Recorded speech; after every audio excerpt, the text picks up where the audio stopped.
Okay, it is a Friday afternoon and I am in the shop, and I'd like to note a much cleaner shop.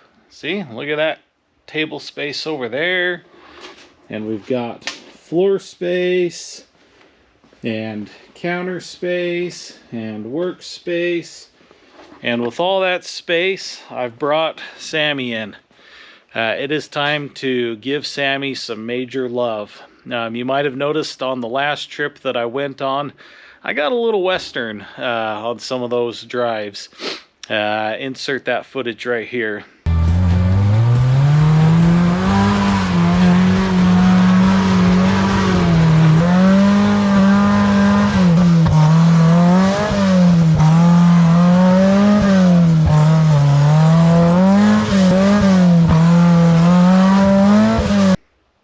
Yeah, got a little Western on that. I think I need to get a rev limiter kit for Sammy to help me help me stay out of the skinny pedal a little bit. But as a result of that, I've got a pretty major oil leak in the front of it. I think the crank seal is leaking. I've got a pretty good vibration. There's a U-joint that's squeaking. Just a few things that really need some attention before we go poof. And so I have been ordering parts, and those parts are starting to trickle in. I got the seal kit just the other day, and the other stuff should be arriving soon. Coolant, the radiator is leaking. It needs some help in that area too. So basically what I've done is kind of created a space that I can bring Sammy in. I don't have days that I can dedicate to this at a time. I have more like hours that I can dedicate at a time. So I wanted to be able to clear this out and create a space that I could bring Sammy in and still be able to get around it, access other things, so that it can just kind of live in here for a couple of weeks or something like that as I work through the list of the things that need to be done. So what I'm going to start with right now is basically tearing into the front end grill, trying to get that mid support section out, pull the radiator out, all that stuff, so that I can access the timing belt cover, get that open, and confirm that it is the crank seal, and then start working on it from there. So that's the plan. I've got a fire going in the stove, trying to get a little bit of heat going in here so that it feels a little more comfortable, so that my fingers don't lose feeling as I cold weather that we've been experiencing. We've got snow again, which I'm telling you, this winter has been kind of wild. Take you out here and show you. See? I actually ended up putting the plow on the four-wheeler and kind of plowing the driveway and stuff. So, see, we've got some snow going.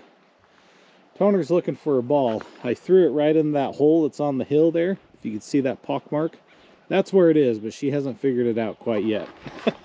The snow has kind of hidden it, but I actually put the plow on the four-wheeler for the first time and plowed our driveway. And I know this isn't a lot of snow compared to what most of you get. I've got a buddy in Minnesota that's probably laughing at me right now. But this is a big deal for us, and it's very, very, very needed. We've been in a drought for a long time, so this snow is really good to not only fill a lot of the reservoirs, rivers, things like that, but the snow soaks into the ground, refills our aquifers. I have a well that I run off of.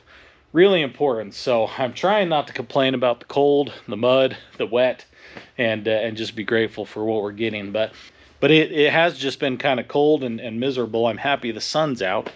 I've been missing the sun, but I'm rambling again, aren't I? Anyways. So I've got the stove going to kind of take that edge off, get a little heat in here, and I'm going to go ahead and get to work. Oh, better turn that off. You guys are probably watching me like I'm an idiot because I've taken out way more screws and bolts than I need to. I've never had this front end apart, so I'm kind of learning as I go. I probably should have gone like on YouTube or something and watched, but anyways, I think I'm figuring it out. I think this top brace comes off here, and then these cross members, and then I should have good access in here. What I've had to do though is on every single one of these screws I've had to weld a bolt because they just want to strip out. I can't get in there. I had that issue before too with these ones up here on both sides, and I don't know if it's just rust or if they're put in there with like a Loctite or what, but I could not get it out, so I had to tack a bolt to each one of those.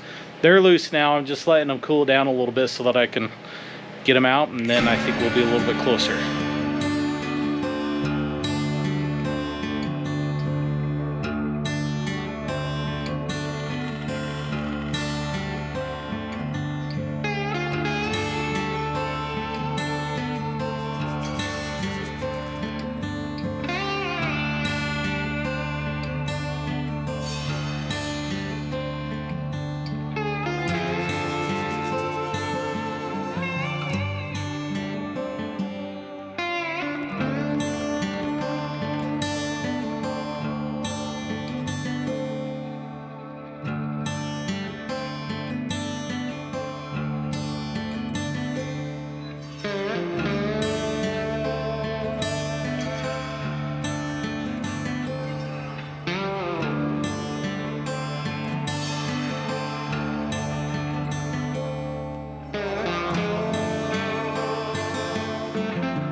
All right, I'm back at it again.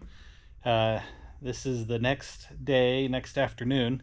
I'm back out here in the shop. This morning I actually had a search and rescue training. Toner and I went out and did a trail that was about 19 hours aged in several inches of snow. It was good thick snow and had spent overnight, so it's kind of got a crust on top.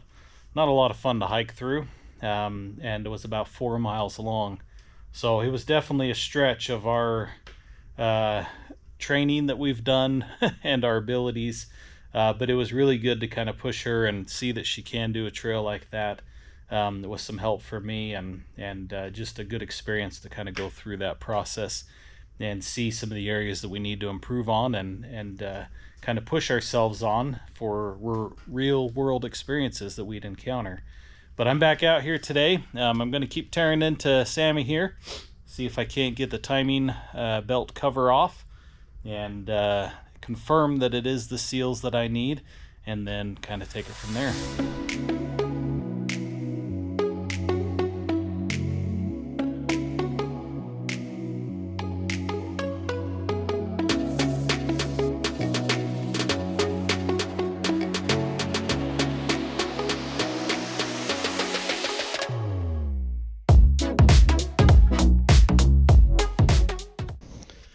Okay, I had to switch GoPros real quick, and I'm hoping this LED doesn't mess with the image, that strobe on there, or how it kind of creates a strobe sometimes. I've got this cover off, and a piece came with it. I got this cover off, and a piece came with it. I'm not sure where it goes. It looks kind of like a spacer, that guy right there. I think it might be what goes behind the center bolt and goes in right there where that's kind of shiny. And I think it's a spacer because it almost looks like that this timing belt has rubbed against the cover. Where'd I put that at? Right there. You can see those rub marks where it looks like the timing belt rubbed against those. So I'm thinking that spacer maybe fell out at some point and the person didn't get it put back in right, and so that's where it's kind of rubbed there. I don't know. I'm gonna have to do a little bit of looking on that. Like I said, this is all new ground for me. But the belt looks good, which I'm pleased to see. What I'm also noticing though is that all this oil down here at the bottom, I'm pretty sure is from that seal.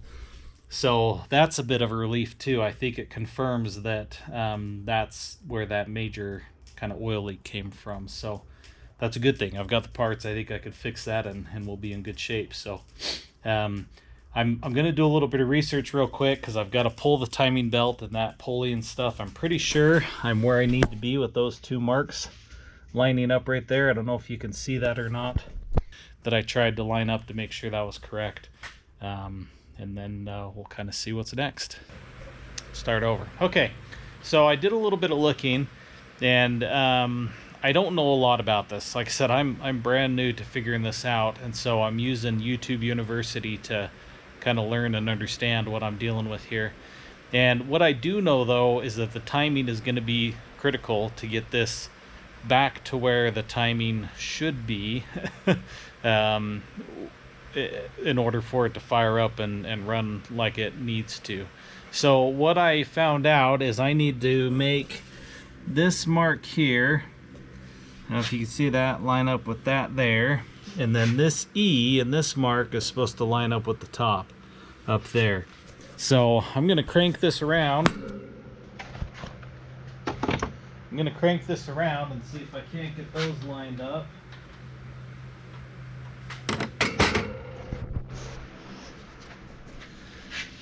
So now I've got that to there and that to there, just the way we want it. So now I've got to try and figure out how to break those bolts loose and keep everything in time. You know what I think I might do? I think I'm going to mark the belt. I think I'll mark the belt with that and do something down here also. Because then even if I get these off, I should be able to rotate it to line back up again. And then if I've got the belt marked with the tooth, then we should be in good shape, right? I mean, it makes sense to me. Does it make sense to you? I guess it shouldn't matter, right? As long as I line those marks up, that's where timing needs to be. So even if I get those off, I can bring them back around, right? Right.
Well, I didn't get as far as I wanted to. I was really hoping that I could get both those off and get the seals pulled and possibly even get the new ones installed. But I cannot, for the life of me, get this bottom pulley off. I'm not sure how to do it. There's no way to wedge anything in or anything like that. I'm stumped on that. So I'm probably gonna have to get online again and see if I can find out some tips and tricks on what to do with that. What I did notice is this top one. I've already wiped it, but there was some oil along this top cam pulley or cam seal. So it's good that I'm going to be doing that, because if I weren't doing this one now, I'd be doing that one soon, I think. So we'll do that. I also pulled off the water pump, and this was interesting. I don't know if that's rust, that mark there, or what that is for sure. But the seal on this was really brittle, and I think that's what was leaking. Wanted to get that pulled off and checked to make sure that I had the right parts, so that if I needed to order something, I could get that coming now in order to put this all together. So I think I'm going to call it a night, though, because it's turning dark outside, and it's about time for dinner. And if I move on and get into something else, I'm going to be in the middle of something when I get called for dinner. So I think I'm just going to call it quits here. Next step will be to get the water pump on, and then I'll work on cleaning all this off and figure out how to get that off. Hopefully once I do that, we can get seals out, get new seals back in, start putting it all back together. So that's the plan.